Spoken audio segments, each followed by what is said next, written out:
kemarin kita sudah P2H di luar unit atau di luar kabin. Jadi sekarang kita mencoba untuk mengenal P2H di dalam kabin dan mengenal instrumen panelnya. Jadi kita mulai. Ya. Jadi yang paling pertama kita itu harus tahu ini adalah sistem kemudi atau steering. Yang kedua kita harus mengenalnya. Ini namanya lever transmisi. Ini untuk tipe Volvo FMX 400 i-Shift kan, i-Shift tipe i-Shift. Jadi dia ada 3 mode. Jadi manual, i-Shift, baru full matic. Nah, jadi kita kali ini P2H untuk tipe i-Shift.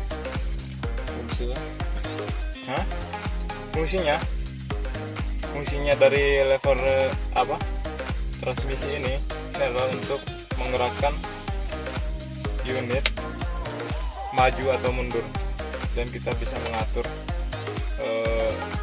di tipe otomatis atau manual tipe.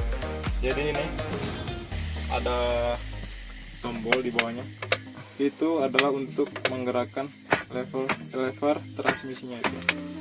Nah, di sini ada tombol min dan plus. Nah, ini berfungsi ketika lever shiftnya ini berada di posisi manual. Ini adalah untuk menambah atau mengurangi speed. Nah,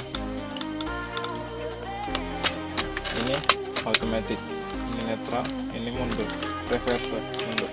Posisi F. Ini posisi F itu full dorong maju ke depan. Ini kita gunakan waktu saat sedang parkir ya. Di sini ada tombol ekonomi dan power, strip P. Ini fungsinya adalah untuk mengatur perpindahan transmisi dan power ketika kita menggunakan mode otomatis. Ini adalah menambah power. Ini di bawah itu Atau kita menggunakan mode ekonomi. Ini tombol limp home. Tombol limp home ini fungsinya adalah ketika dimana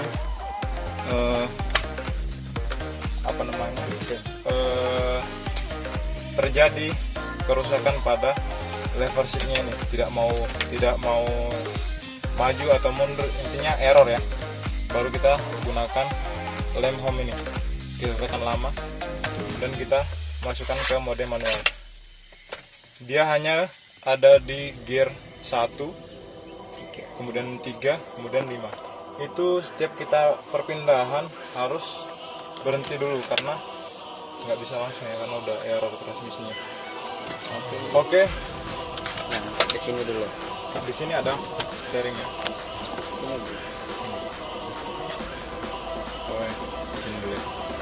Ini adalah switch alarm mundur untuk mobil. Di sini ada wheel holder. Ketika pendakian kita tergantung telat overspeed atau apa, kita tekan saja ini. Nah, maka otomatis akan nge-brake sendiri kalau kita masukkan transmisinya. Ini ada TCS. Kita tekan TCS-nya berarti kita off-kan TCS itu. Jadi TCS adalah traksi control system, untuk menambah traksi daripada mobil tersebut, supaya ini tambah kekuatan. Misalnya di jalan licin kita pakai. Ini adalah interaxle dan interwheel. 1 kali interaxle, 2 kali interwheel. Jadi ini digunakan, interaxle digunakan pada ketika kita mau melalui jalan yang licin. Kalau interwheel ketika kita mau memasuki medan yang berat, amblas misalnya. Nah, ini aux 1, aux 2 ini untuk tambahan audio aja sih, nggak penting. Ini adalah switch PTO. Switch PTO gunanya untuk menaikkan memutar memutarkan PTO supaya ini apa namanya vesselnya bisa terangkat ya, atau sistem hidroliknya berfungsi. Ini adalah switch hazard. Ternyata ketika kita beriringan atau di jalan yang rawan atau riskan sekali untuk potensi bahaya, nah, maka kita harus menggunakan lampu hazard. Ini adalah parking brake. Caranya adalah ketika kita mau memasang parking brake, kita tarik. Ketika kita mau merilis, kita tekan.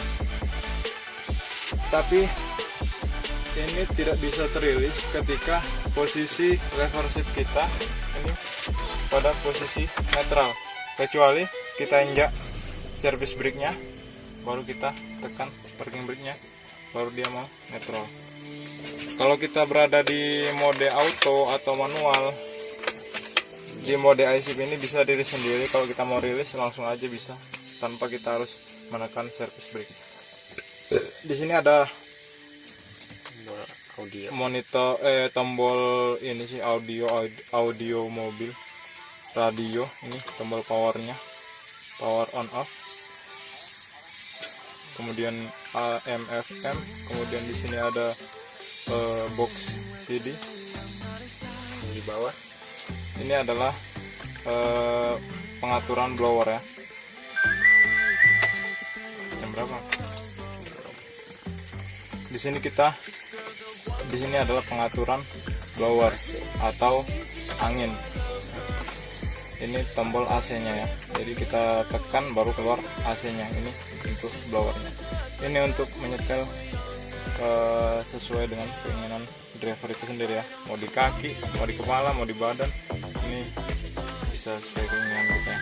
Di sini ada untuk temperatur atau suhunya ya, suhu AC tersebut. Ketika kita putar ke kiri, dia akan semakin dingin, dan ketika ke kanan, Kalau siang jarang, dia akan panas suhunya. Ini adalah untuk apa ya, ketika suhu di luar ruangan itu terlalu dingin, maka kita harus mengaktifkan ini supaya tidak berembun di dalam kabin.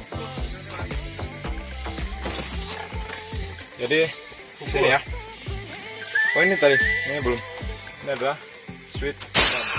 Jadi kita masukkan PTO, kita angkat switch dump, maka vesselnya akan naik. Kita turunkan, maka akan turun. Ini posisi netral. Ini adalah ventilasi AC ya. Banyak 1, 2, 3, 4 ventilasi AC. Di sini ada switch kontak. 1 off, 2 aksesoris, 3 on, 4 start engine. Jadi kita ke steering dulu ya. Di sini ada controller, yaitu untuk mengatur atau kita mengecek apa yang harus kita cek di dalam motor tersebut. Seperti ini adalah controllernya, naik turun dan oke. Ini S berarti keluar, ini bulir samping kiri dan kanan. Ini untuk radio, ini untuk perpindahan antara untuk perpindahan dari monitor kemudi ke monitor radio. Controller. Di sini ada apa ya? Ini adalah apa ya? Biasa disebut CO. Ini biasa untuk lock gas aja sih, lock gas ketika kita di jalan yang rata, kita mau lock gas, bisa kita pencet cc nya, lalu kita atur berapa kecepatan kita, lalu kita lock. Ini ada klakson besar ya, klakson yang besar tadi. Nah ini klakson kecil di tombol sini. Oh di sini kecil, ini memang tinggal harus urut bah. Ini adalah tuas lampu signal Nah, kalau ditarik berarti ke kiri, kalau didorong maju berarti ke kanan. Dan ini untuk lampu jauhnya, tekan ke atas. Ini ada retarder brake. Nah, lambangnya seperti ini, retarder brake, atau biasa disebut dengan exhaust brake. Nah, ini ada tingkatannya, 1, 2, 3, dan otomatis. Ketika kita berada di otomatis, maka kita tidak perlu untuk memainkan tuas ini. Kita cukup injak rem dan exhaust brake otomatis menyala. Di sini ada lampu mundur. Ini dulu. Bentar.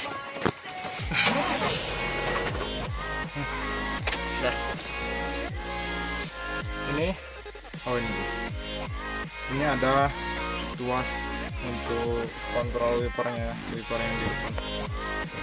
Dia tekan begini berarti dia sekali aja. Kalau kita mau supaya dia bermain maka ditarik aja di belakang. Ini untuk mengatur cepat atau lambannya wiper. Di sini ada switch untuk lampu mundur. Kita bisa pakai auto atau manualnya. Kalau kita ketek ke bawah berarti akan nyala terus dia lampu mundur. Di sini ada switch lampu kerja ya. Kita tekan sekali berarti lampu LED-nya aja. Tadi ada penjelasan, kemarin ada di penjelasan di P2 Haluan, lampu LED-nya aja yang menyala. Nah, ketika kita ketek 2 kali, kita putar 2 kali, maka lampu besarnya akan menyala.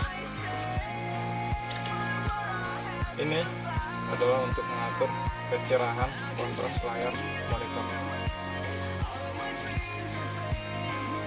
Jika saya jepit ke bawah, maka dia. Nah, di sini yang bawah dulu mah. Ini ada service brake. Service brake. Ada 2. Service brake. Ini adalah gas atau akselerasi mobil, akselerasi. Di sini ada setting atau apa ya, injakan untuk Adjuster steering. adjuster steering. Bahasa mekanik. Nah, ini tanpa kopling ya. Nggak ada kopling. Jadi kaki kirinya driver di sini. Bisa ke dashboard, bisa ke Di kepala, atas sini ini. bisa ke mana aja lah, pokoknya suka-suka kalian lah ya. Ini di sini ada monitor. Monitor yang di atas ini adalah temperatur air radiator. Di sini ada monitor fuel level, level fuel Di tengah yang di dalam tangki. Yang di tengah ini adalah layar tengah namanya. Ini adalah speedometer. Ini adalah tachometer untuk mengetahui putaran engine per menit. Ini nah. Kalau ini kita langsung aja cari di Gaux. Nah, ini lengkap. Ada brake supply pressure, adalah tekanan angin yang jualan tangki tadi ya, cukup apa enggak. Ini adalah speedometer, volt ampere, yaitu mengetahui tekanan baterai pada unit. Engine oil level untuk mengecek level oil engine tadi. Engine oil temperatur. Nah, ini monitor engine oil temperatur. Di sini ada engine oil pressure. Jadi ketika engine oil pressure itu berada di low, maka kita harus mematikan unit karena ada trouble di pompa oli engine. Ini sangat riskan sekali. Jadi dia usahakan di tengah-tengah atau berada mendekati di high lah. Gearbox oil temperatur untuk mengetahui suhu pada transmisi ya. oli transmisi, turbo charger, turbo boost nih, supply turbo yang masuk ke dalam engine apakah sudah terpenuhi apakah belum tekanannya, seperti itu kira-kira. Ini ada tanggal. Nah, di sini ada tahun, bulan, dan tanggalnya hari ini ya. Di sini ada differential lock untuk mengetahui fungsi kerja daripada switch ini. Interaction dan interior klik 2 kali interior ya. untuk mengetahui fungsi kerja daripada switch. Sudah di next aja ya. Nanti langsung Ini kita paling pokoknya di ini window. apa itu? Di window. Oh, ini ada pemanas spion ya, pemanas spion untuk nggak kabur lagi. Sini next, ini kita mau cari HM dulu. Kita klik menu di maintenance, kita klik OK, kita cari di Vehicle data. vehicle data, kemudian kita cari engine horse. Nah, ini HM kita. Jadi lamanya mobil itu beroperasi di sini sudah terdeteksi HM-nya. Oke, itu aja sih. Terus ini adalah apa? Rolling Window ya? manual. Manual mas. Belum matic ini. Nah, ini adalah sensor box tachograph di radio. Caranya ini bisa apa? Ini adalah salah satu alternatif tachograph ini untuk mengetahui atau jadi di download semua data-data dari mobil itu bisa di download dari sini ya. Ini ada lampu kabin, switch lampu kabin, ini ada switch lampu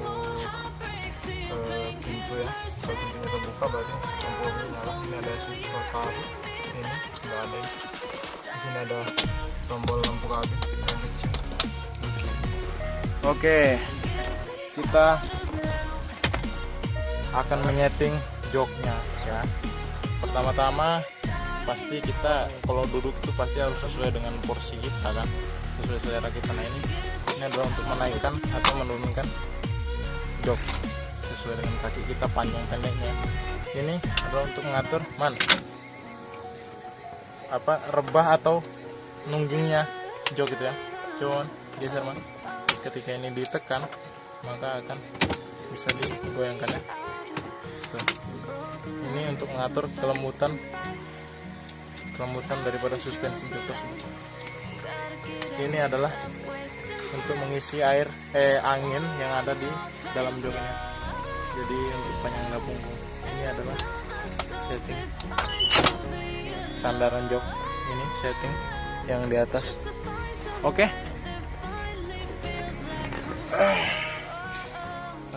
Oke, jadi di video kali ini untuk P2 dalam kayaknya sudah lumayan banyak yang kita jelaskan.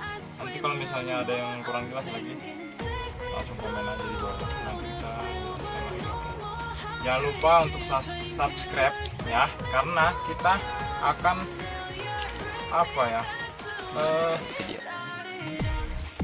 jangan lupa di subscribe guys, karena kita akan melakukan ya cara pengoperasian Volvo FMX baik yang tipe iShift atau yang manual mode.